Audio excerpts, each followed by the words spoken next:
There are many things that I miss about Carlene. For she had a myriad of gifts, which Ruth named many of them, and which she shared with First Parish and all the relationships and communities of which she was a part. And one of her areas of expertise was change management. She helped people change the ways they worked or interacted to be more efficient, intentional, and connected to one another in what mattered most. And she taught me that when it comes to facilitating change, process matters. In fact, process matters more than whatever decisions or changes ultimately come into being. A good process invites everyone involved to understand the whys for the change, to be heard with their questions and ideas. Good process helps people work through knotholes of fear and grief and doubt that are always involved in letting go of what was, even for better ways of being and doing. We human beings generally are more at home with the familiar. And when we can't imagine something new, we prefer to stay where we are, even if it involves cramped and ugly bathrooms, like those that existed before our building remodel. A good process grounds our changes in our mission, our purposes, and our values as we adapt to the changing times, rather than just letting things happen to us. But process takes time, and it's messy, which is often why we find ourselves moving at the pace of church time, the reality that any major change we make in the life of the congregation can take 5 to 10 years. There are years that ask questions and years that answer, wrote Zora Neale Hurston. We are definitely living in the years that ask questions as we transition out of a pandemic, as we see ahead another contentious and divisive election cycle, one that already has me exhausted at the mere thought of it, as we continue to struggle with the host of other issues, threats to our democracy and gun violence and assaults on the very being and bodies of people of color, of women, of LGBTQIA+ persons, and our entire planet. Big, hard, scary questions that are going to take years to answer, or at least to discern the outcomes. Questions that have me wondering about the future of our country, our species, our planet. How do I minister to you, to First Parish, to live into these questions and find our ways through? How do we minister to one another and to the world? These are the questions that have been waking me up in the middle of the night these past 3 years. With the declared end of the public health emergency for COVID, I've been reflecting over those 3 years. In a crisis, we can act and make changes quickly, overcoming church time if necessary. We moved to online worship in just a couple of days, thanks in large part to our Jennifer Johnson, our intern minister at the time. And we made a commitment to keep online access to worship even after we reopened our sanctuary, installing a broadcast system. A decision that pre-COVID would probably have required a 2 to 3 year conversation, if not a 5 to 10 year one. At the same time, there were some changes we made at the beginning that we found out later weren't necessary, like purchasing a sprayer to disinfect all our rooms. You remember that?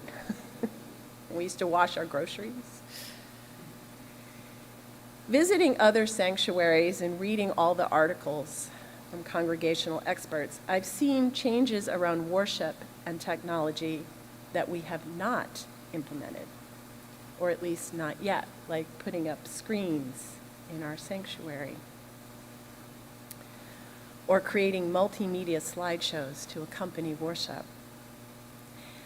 And while I often feel like I have failed as a minister to bring us into the 21st century, I'm also glad that we did not rush.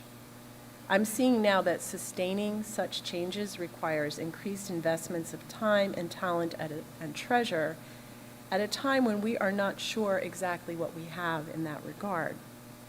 We would need dedicated volunteers and staff to research such equipment, to prepare weekly slide stacks, to request and track all the copyright online permissions, and to run the more complicated technology. We do need to discern about moving in this direction to keep up in a changing world, but Carlene's wisdom serves here that we create a healthy process for these decisions and ground them in our mission, our covenant, or in the wisdom of Lao Tzu. Do we have the patience to wait until our mud settles and the water is clear? Can we remain unmoving till the right action arises by itself?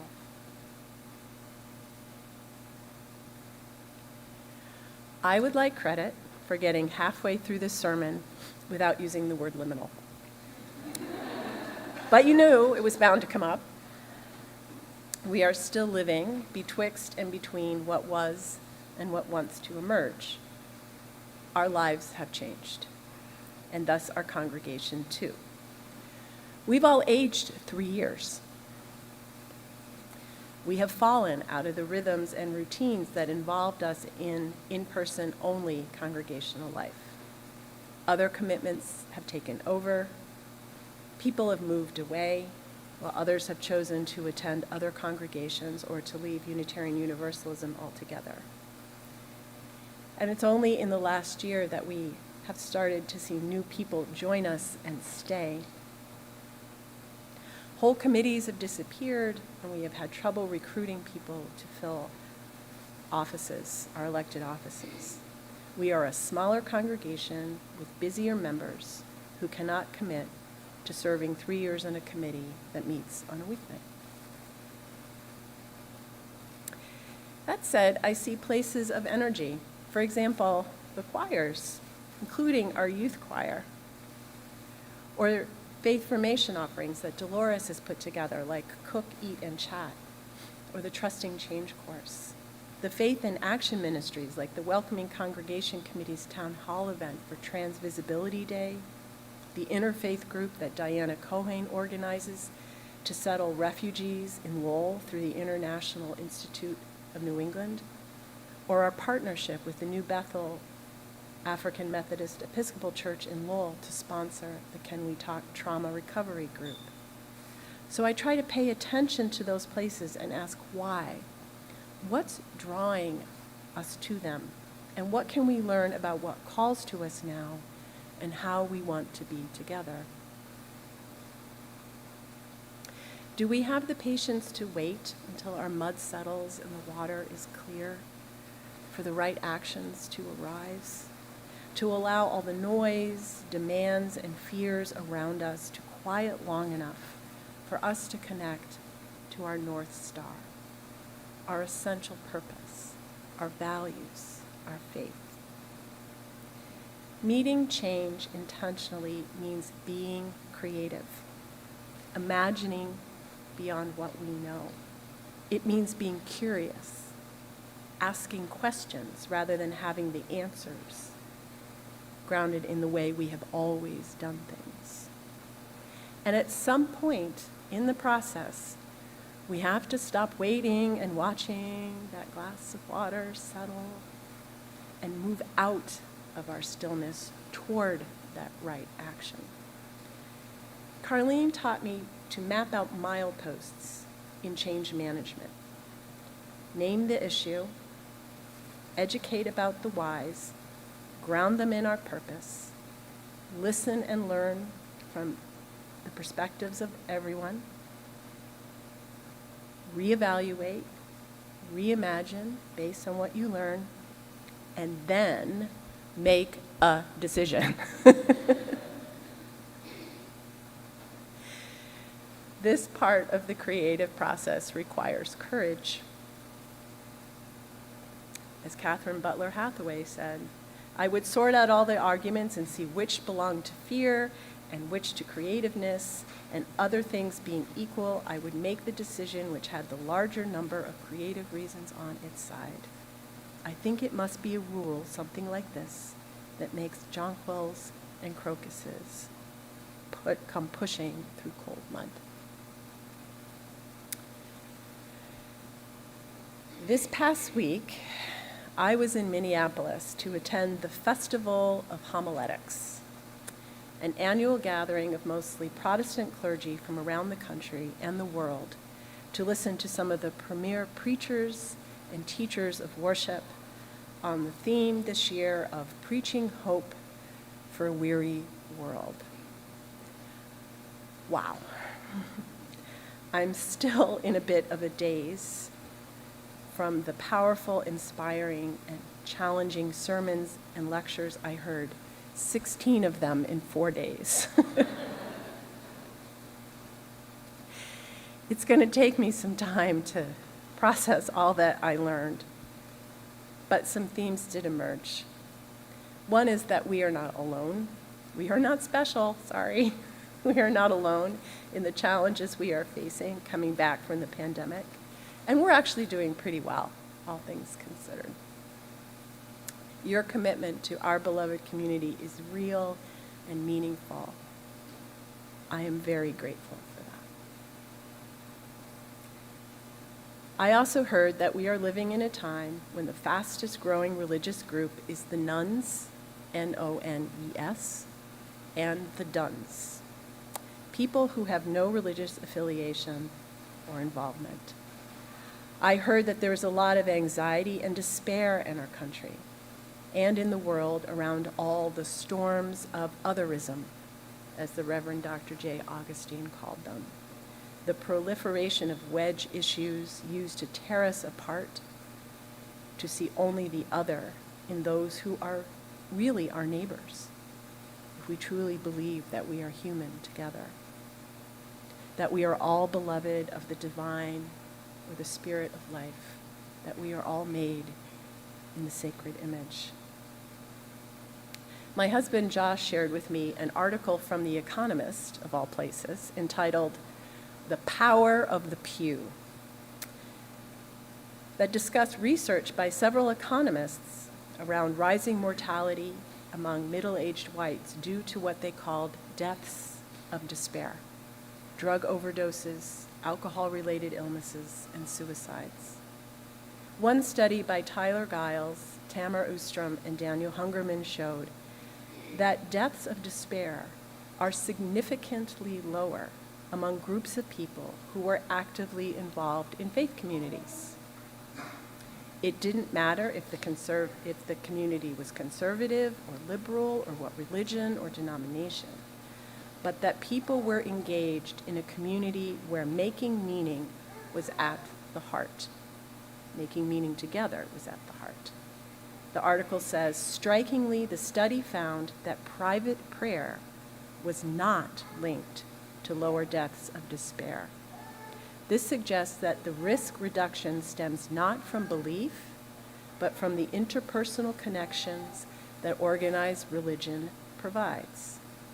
Although secular groups like charities or labor unions also produce such social capital, the authors say that faith-based networks provide unusually potent protection. Think about that for a moment. Regardless of specific beliefs, faith-based networks provide unusually potent protection against despair. I've been living with the quote by Rebecca Solnit that I used for our call to worship, particularly this line: "To hope is to accept despair as an emotion, but not as analysis." Our Unitarian Universalist faith is grounded in our trust that a larger spirit of love includes everyone, holds everyone, advocates for justice, equity, and compassion for everyone in this life and on this earth. That's our North Star.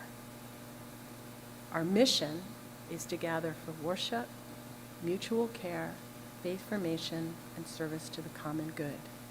These are what Carlene would call our essential functions. Given the power and potency of what we can offer one another and the world as a faith community, how do we change and adapt the systems and structures of our congregational life to make our ministries more accessible, welcoming, powerful, and potent? If it is the interpersonal connections fostered in faith communities that provide a bulwark against despair, how do we nurture these first and foremost? Do we focus less on populating committees and more on small teams and ministries? Where is the energy, and how do we nurture the ministries that want to emerge, push up through the cold mud? Where are the places of grief, loss, and fear? And how do we offer rest and comfort and sanctuary? How do we make ourselves seen and heard in our larger community so that when people see this big, white, churchy building, they actually know who we are and what we have to offer them of hope?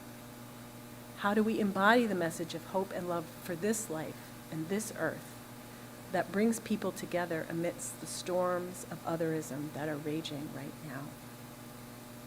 How do we ground our decisions and changes in creativity and curiosity rather than fear, so we can nurture jonquils and crocuses, beauty and joy? In the immortal words of Miss Frizzle of the Magic School Bus, it's time to take chances, get messy, and make mistakes. I believe that God, the spirit of life, or whatever you call your source of being, is a creative spirit, a curious spirit, a courageous spirit. And we are called to embody these in the face of the questions these years are asking.